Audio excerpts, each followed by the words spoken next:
Guys இன்னைக்கு நம்மளோட சேனல்ல ஒரு சூப்பரான தக்காளி தொக்கு எப்படி செய்யறது அப்படிங்கறத பார்க்க போறோம். சோ வாங்க பார்க்கலாம். அதுக்காக நான் நல்ல பழுத்த தக்காளியை வந்து கொஞ்சம் எடுத்துர்க்கேன். ஒரு மிக்ஸி ஜார் வந்து எடுத்துர்க்கேன். இப்போ வந்து நம்ம தக்காளி எல்லாமே வாஷ் பண்ணிட்டு நம்ம வந்து கட் பண்ணி நம்ம வந்து சேர்த்துக்கலாம். மிக்ஸி ஜார்ல போட்டுக்கலாம். நம்ம வந்து இத அரைக்க தான் போறோம். அதனால வந்து 1க்கு 2ஆ வந்து நம்ம வந்து கட் பண்ணி மிக்ஸி ஜார்ல ஆட் பண்ணிக்கலாம். இந்த தக்காளி தொக்கு பார்த்தீங்க அப்படின்னா சப்பாத்திக்கு, இட்லிக்கு, தோசைக்கு வெறும் சாதத்தில் பிசைஞ்சு சாப்பிடும்போது அல்டிமேட்டாக இருக்கும். நீங்களும் ட்ரை பண்ணி பாருங்கள். கண்டிப்பாக இந்த தக்காளி தொக்கு எல்லாருக்குமே பிடிக்கும். ஸோ செஞ்சு பாருங்கள். நம்ம வந்து இந்த மாதிரி எல்லாத்தையும் வந்து நம்ம கட் பண்ணி எடுத்துக்கலாம். இப்போ வந்து பார்த்திங்கன்னா தக்காளியும் ரொம்ப சீப்பாக தான் இருக்குது இல்லையா? ஸோ அதனால் நம்ம இந்த டைமில் நம்ம இது எல்லாமே செஞ்சு வச்சுக்கிட்டோம், செஞ்சு கொஞ்சம் ஸ்டோர் பண்ணி வச்சுக்கிட்டோம் அப்படின்னா நமக்கு தேவைங்கிறப்ப வந்து நம்ம வந்து இப்போ ஏதோ குழம்பு செய்யறதுக்கு நமக்கு வந்து கொஞ்சம் மூடு இல்லை அப்படின்னாலோ, இல்லை என்ன சமைக்கிறதுன்னு தெரியல அப்படின்னு ஒரு சுச்சுவேஷனில் நம்ம இருந்தாலும் சடனாக வந்து நம்ம இந்த தொக்கை எடுத்து அதை வந்து நம்ம பெரட்டி சாதத்துலேயோ சரி, இல்லை சப்பாத்திக்கோ இட்லிக்கோ வந்து நம்ம வந்து சேர்த்து சாப்பிட்டுக்கலாம். அதுக்காக தான் நான் வந்து இதை செஞ்சு காட்டுறதுக்காக கொஞ்சம் வந்து எடுத்திருக்கேன். நீங்கள் வந்து நல்லா ஸ்டோர் பண்ணணும் அப்படின்னு நிறைய குவான்டிட்டியில் வந்து நீங்கள் செஞ்சுக்கோங்க. இப்போ பாருங்கள், எல்லா தக்காளியும் எடுத்துகிட்டு வந்தாச்சு. இப்போ வந்து ஒரு துண்டு புளி வந்து நான் எடுத்துக்கிறேன். அதை வந்து ஆட் பண்ணிக்கலாம். இதுலேயே வந்து ஒரு 1.5 ஸ்பூன் அளவுக்கு வந்து குழம்பு மிளகாய்த்தூள் வந்து நான் வந்து ஆட் பண்ணியிருக்கேன். இது எங்கள் அம்மா எனக்கு செஞ்ச குழம்பு மிளகாய்த்தூள் தான். ஸோ நீங்கள் வீட்டில் செஞ்ச குழம்பு மிளகாய்த்தூள் இருந்தால் எடுத்துக்கோங்க, இல்லைன்னா கடை மிளகாய்த்தூள் நீங்கள் எடுத்துக்கிட்டாலும் ஓகே. அடுத்தது இதுக்கு தேவையான அளவுக்கு கொஞ்சமாக உப்பு ஆட் பண்ணி நல்லா ஃபைன் பேஸ்ட்டாக அரைச்சி எடுத்துகிட்டு வந்துடலாம். இப்போ பாருங்கள், நல்லா ஃபைன் பேஸ்ட்டாக அரைச்சி எடுத்துகிட்டு வந்தாச்சு. அடுத்தது ஒரு கடாயை அடுப்பில் வச்சுட்டு ஸ்டவ் வந்து ஆன் பண்ணிக்கலாம். அதில் வந்து 1 ஸ்பூன் அளவுக்கு கடுகு, தென் 1 ஸ்பூன் அளவுக்கு வெந்தயம் வந்து ஆட் பண்ணி லைட்டாக வந்து ட்ரை ரோஸ்ட் பண்ணிக்கலாம். இது வந்து ஒரு ஃப்ளேவரை கொடுக்கும். அதுக்காக தான் நம்ம வந்து கடுகும் வந்து வெந்தயமும் ஆட் பண்ணிக்கிறோம்.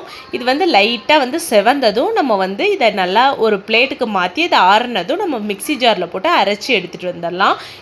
இப்போ பாருங்கள், நல்லா வந்து ரோஸ்ட் ஆகிடுச்சு. இதை நம்ம ஒரு பிளேட்டுக்கு மாற்றிட்டு அது வந்து கொஞ்சம் நேரம் ஆறட்டும். இது அடுத்தது பார்த்திங்கன்னா ஒரு 4-5 ஸ்பூன் அளவுக்கு நல்லெண்ணெய் வந்து நான் ஆட் பண்ணியிருக்கேன். இந்த டிஷ்ஷுக்கு வந்து நல்லெண்ணெய் தான் வந்து நல்ல டேஸ்ட் கொடுக்கும். அதனால் நல்லெண்ணெய் முடிஞ்ச அளவுக்கு யூஸ் பண்ணிக்கோங்க. அடுத்தது எண்ணெய் வந்து காஞ்சதும் 1 ஸ்பூன் அளவுக்கு வந்து கடுகு ஆட் பண்ணிக்கலாம். கடுகு பொரிஞ்சதும் 1 ஸ்பூன் வந்து கடுகு உளுந்தம்பருப்பு ஆட் பண்ணிவிட்டு கொஞ்சமாக வந்து பெருங்காயம் ஆட் பண்ணிக்கலாம். அடுத்தது பார்த்திங்கன்னா ஒரு கொத்து கருவேப்பிலை, ஒரு 2-3 வரமிளகா வந்து குட்டி குட்டியாக கட் பண்ணியிருக்கேன், அதையும் ஆட் பண்ணிக்கலாம். அடுத்தது ஒரு 10 பல்லு பூண்டு வந்து குட்டி குட்டியாக நறுக்கி வச்சுருக்கேன், அதை வந்து ஆட் பண்ணிக்கலாம். பூண்டு வந்து நல்லா வந்து வதங்குற அளவுக்கு நம்ம வந்து வதக்கி எடுத்துக்கலாம். இப்போ பாருங்கள், நல்லா வந்து பூண்டு வதங்கிடுச்சு. நம்ம வந்து தக்காளி பேஸ்ட்டை வந்து இப்போ வந்து ஆட் பண்ணிக்கலாம். நம்ம ஃபைனாக வந்து அரைச்சி வச்சுருக்கோம் இல்லையா, அந்த தக்காளி பேஸ்ட்டை இப்போ வந்து ஆட் பண்ணிக்கலாம். இதில் வந்து நிறைய தண்ணி ஊற்றிடக்கூடாது. அதனால் கொஞ்சமாக மட்டும் மிக்ஸி ஜார்லேயே ஊற்றிட்டு அந்த மீதி இருக்கிறது எல்லாத்தையுமே வந்து நம்ம வந்து வாஷ் பண்ணி அதை மட்டும் ஊற்றிக்கலாம். இப்போ பாருங்கள், நான் கொஞ்சமாக மட்டும்தான் ஊற்றிருக்கேன். அதையே அந்த மிக்ஸி ஜார்லேயே நல்லா வாஷ் பண்ணி எடுத்து ஊற்றி வச்சுருக்கேன்.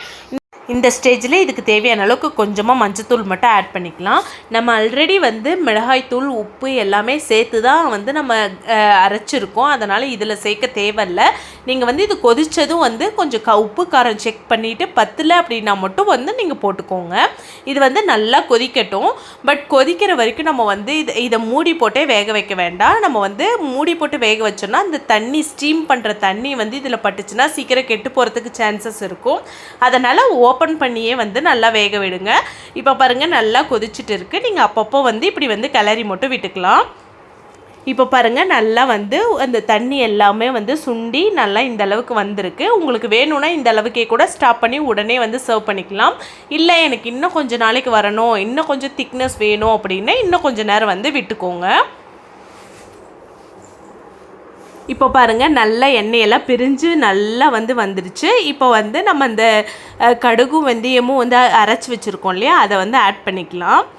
இந்த ஸ்டேஜில் வந்து 1 ஸ்பூன் அளவுக்கு நாட்டு சர்க்கரையோ இல்லை வெல்லமோ வந்து ஆட் பண்ணிக்கோங்க. டேஸ்ட் வந்து செம்மையாக இருக்கும். இப்போ வந்து நல்லா கிளறி விட்டுக்கலாம். அவ்வளோதான், சூப்பரான தக்காளி தொக்கு வந்து ரெடி ஆயிடுச்சு. இதை வந்து நீங்கள் நல்லா ஆற விட்டுட்டு ஸ்டோர் பண்ணி வச்சுக்கிட்டீங்க அப்படின்னா வந்து உங்களுக்கு ரொம்ப நாளைக்கு வரும். இதில் வந்து நம்ம வெங்காயம் எதுவுமே சேர்க்கறதில்ல, ஒன்லி தக்காளி மட்டும் அப்படிங்கிறதுனால சீக்கிரமாக கெட்டு போகாது.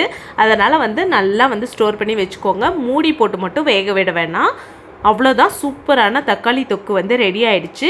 இந்த வீடியோ உங்களுக்கு இப்போ பிடிச்சிருந்துச்சு அப்படின்னா லைக் பண்ணுங்கள், ஷேர் பண்ணுங்கள், சப்ஸ்கிரைப் பண்ணுங்கள். மறக்காமல் பெல் ஐக்கானை கிளிக் பண்ணிக்கோங்க.